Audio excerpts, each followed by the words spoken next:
I don't want to be an Indian. Words heard from the mouth of a young girl in my 5th grade class linger in my mind for so long, you think they were her last. In fact, I replay our conversation over and over in my head, but instead of focusing on the words, I think about what was left unsaid. Because what do you do when the person staring back at you in the mirror looks a lot like a character in the movie, a stereotype?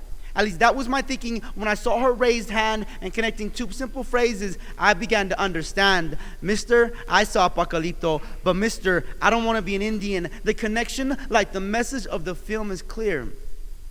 Because see, lies told through certain eyes do nothing but justify genocide. In fact, the movie is unbiased as Fox News. As accurate and true as saying that Mel Gibson's description should include sober, responsible, and respectful. Yeah, and we supposed to believe this dude. He even said he made it up along the way. Seems like attacking our history is still considered perfectly okay. He simply took the history of European brutality and flipped the script. Showed us doing similar things to the colonizers on their little trip. But I have to admit that the acting in the movie was way above average because they portrayed our ancestors as bloodthirsty and savage.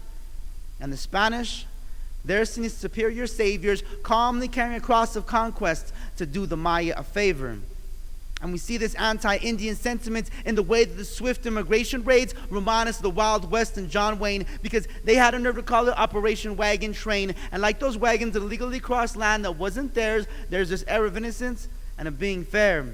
But you better believe that it was nothing nice having strange men come into your space with hearts as cold as ice. Immigration and customs enforcement meant removal and relocation. La Migra's message was sent because in the eyes of America, the original sin of those kidnapped to put in concentration camps was having brown skin. And like before, families awake in the wake of these wagons, separated and torn. Children wandering, wondering where their parents went. Wiping away tears years from now, remember as pain and fear. To this day, they continue to grieve. Best believe the message, quote, "This is now our land. You Indians have to leave." So with all these negative messages, I shouldn't have been surprised, but every time I remember those words, it's like I'm transported to that very moment in time.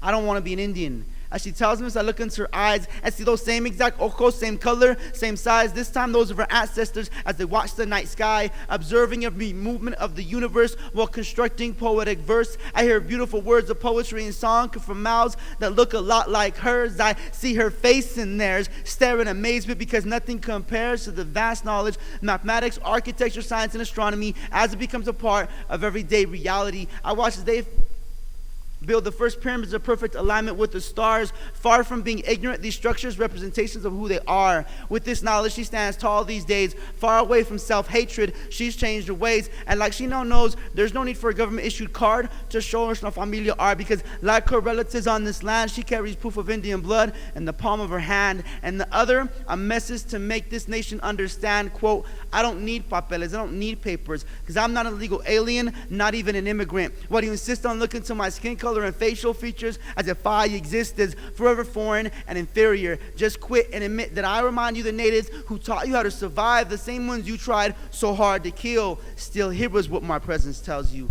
Still is what you did here, but only momentarily. See, the wounds that you inflicted upon us continue to heal. So stop trying to erase the fact that I belong to a great people, that I'm proud to be indigenous on land that's returning to us, because you never will."